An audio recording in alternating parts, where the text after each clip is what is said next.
Halo, assalamualaikum. Wilujeng Wangi Kesedayana. Oke, balik lagi ke YouTube channel aku. Hari ini aku mau share ke kalian. Aku sekarang lagi dinas malam. Di dinas malam ini kebetulan aku ada pasien baru bukaan 2. Habis itu nanti kita periksa lagi jam 2. Ini sekarang udah jam 12 kurang, berarti sekitaran 2 jam lagi nanti kita lihat gimana proses apa Oke, jadi ini pasiennya tuh baru kehamilan pertama, udah pembukaan 2, semuanya masih aman sih. Nanti kita observasi detak jantungnya selama 1 jam sekali. Sebanyak deh, bukan selama. Bukan sebanyak, gak tau lah. Pokoknya mah per 1 jam sekali observasi detak jantungnya. Terus ini juga ibunya anemia guys, jadi HB-nya itu cuma 8,5. Tadi habis transfusi juga. Doain ya, semoga nanti pas lahirnya itu semuanya lancar-lancar, sehat-sehat ibu dan bayinya, dan bidannya juga diberikan kelancaran dan dilindungi oleh Allah Subhanahu wa taala. Kebetulan dokternya ini kok salah satu dokter yang apa ya? Yang baik hati dan tidak sombong, guys. Jadi kitanya juga nyaman. Oke, guys, nanti kita lihat ya gimana proses observasi dan proses. Oke guys, sekarang aku mau ngambil Doppler dulu buat dengerin detak jantung ibunya ya.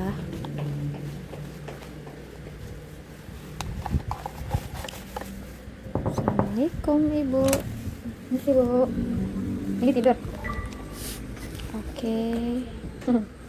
Ini didengerin detak jantungnya ya. Sebentar kok. Pelan-pelan aja, nggak apa-apa, sambil tidur aja. Mulus ya? Kalau mulai, tarik nafas dari hidung, keluar dari mulut. Ya, jangan dihitung mulusnya ya. Oh iya, iya. Kencang.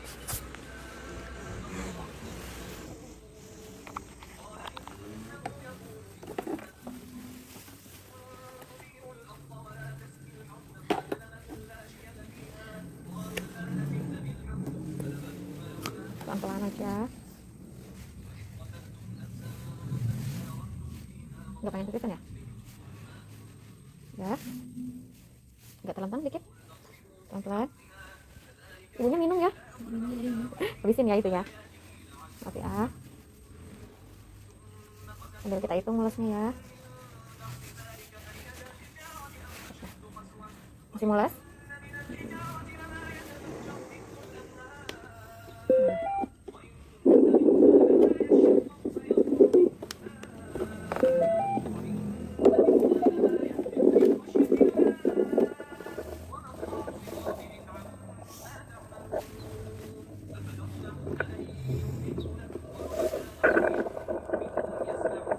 Mules ya? Tarik nafas hidung. Nah ini guys, kita mulai dari detak jantungnya ya. Barusan 115 itu karena belum pas banget ke punggung si janinnya. Jadi nah ini juga 174 itu karena ibunya agak ada kontraksi. Tapi saat udah dibantu tarik napas panjang dari hidung keluar dari mulut udah cenderung normal lagi ya. Udah stabil lagi. Karena tadi ada kontraksi makanya 174 itu pun gak lama. Nah ini udah stabil lagi ya guys. Ini kedengarannya tuh agak cepet kayak takikardi gitu, tapi ini tuh karena videonya aku cepetin, bukan karena detak jantungnya yang kecepatan. Itu pasti di angka normal ya, normalnya 120 sampai 160 kali per menit ya untuk detak jantung janin. Oke guys, cekidot. Detak jantungnya masih bagus, 156 kali per menit. Jadi kalau misalkan ibunya ngerasa mules, sambil dibantu tarik napas ya. Karena kalau misalkan lagi mules, si dede bayi cenderung agak tinggi detak jantungnya ya. Tapi kalau misalkan dibantu tarik napas panjang dari hidung, keluar dari mulut, dia rileks lagi, turun lagi ya. Karena kalau misalkan lagi mules, si rahim kan di apa namanya berkontraksi. Jadi kan si dede dalam juga ikut ke press gitu. Udah enggak ya? Kita hitung mulusnya ya. Beresap kok.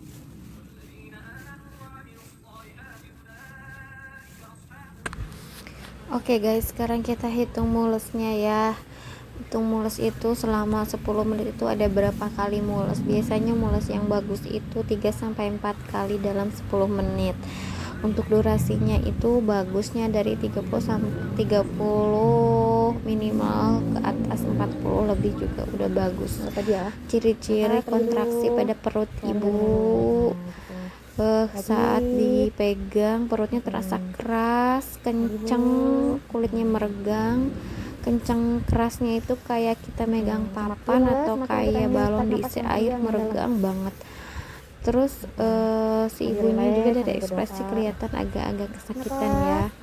Ada kok bedanya kalau misalkan nggak kontraksi, si perutnya lembek lagi. Kalau misalkan kontraksi kenceng keras pegangnya ya. Udah lama ya, mulusnya udah bagus.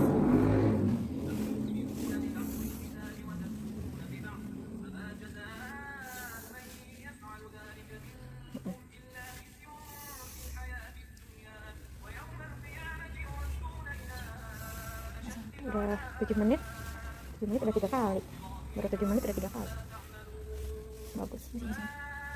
Lama lagi sekali mulut lama. Nanti kalau misalkan emang biasanya kalau pembukaan semakin nambah, mulut tuh semakin kencang lebih dari ini sama lebih sering dari ini, makanya ibu tetap harus makan sama minum ya buat tenaganya nanti. Tadi yang pembukaannya masih belum nambah ya? Tadi sih terakhir jam 6 kan masih bukan 2 ya, tapi ada perubahan, meskipun pembukaannya nggak nambah, ada perubahan dari kelunakan mulut rahimnya Bu. Jadi mulut rahimnya lebih menipis sama lebih lunak, sama penurunan kepalanya tuh udah lebih bawah gitu, nggak kayak yang pas jam 6 maghrib kan tadi masih pembukaan 2 juga. Mudah-mudahan nanti pas diperiksa jam 2 udah bukaan 3 atau 4 gitu. Biasanya kalau udah dari 4 insya Allah tuh, insya Allah. Apalagi kalau mulutnya kayak gini. Tadi sih udah dilaporin juga ke dokter Anggi, tetap observasi aja, sama observasi detak jantung selama per 1 jam. Udah 9 menit ini, bagus, mulutnya berhenti.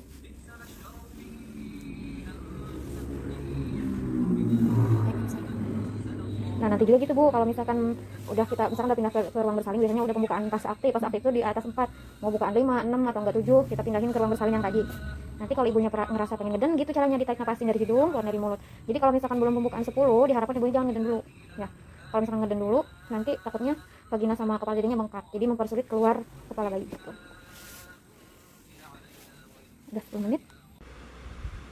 Nah ini ya guys, jangan lupa setelah kita observasi ditulis hasil observasinya, karena bidan itu setiap sebelum dan sesudah tindakan itu harus ditulis.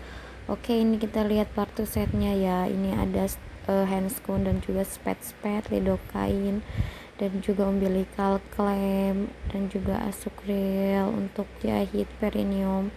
Habis itu ada underpad juga ya guys. Nah ini Aquades, ini set hacking ya, dan ini untuk set partusnya udah disiapkan juga. Ini bednya nanti buat bersalin. Oke, kita ke ruang APD ya guys. Ini di ruang APD kita memakai gown level 2 untuk bidannya, itu boots, ini head cup ya guys. Ini untuk dokternya level 1 sama gown biasanya kita siapin, dan juga face shield, masker N95 juga. Nah ini untuk ini air sabun, jadi abis dipartus gownnya langsung dimasukkan ke air sabun. Nah itu dia persiapan APD di masa pandemi. Nah ini lagi observasi di ruang bersalin ya guys.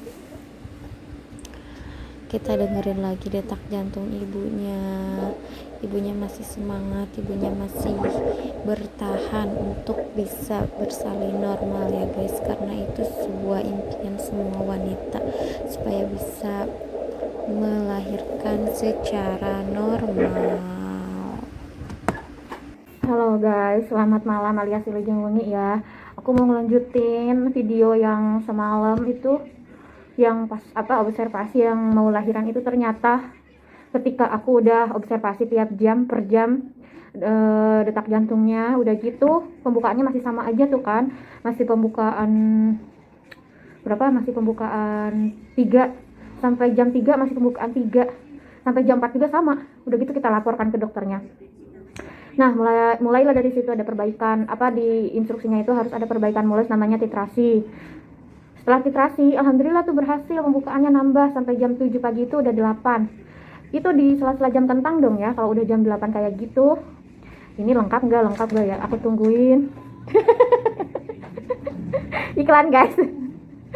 Ternyata nggak lahir guys, nggak lahir sama dinas aku, maksudnya itu lahirnya sama yang dinas pagi. Nyesek gak tuh, udah diobservasi semalaman, udah nggak tidur ya kan, per jam kita bangun buat DJJ, dan ternyata lahirnya bukan sama aku. Tapi ya wes, nggak apa-apa, masih ada malam kedua. Oke, nanti aku cerita lagi di malam kedua.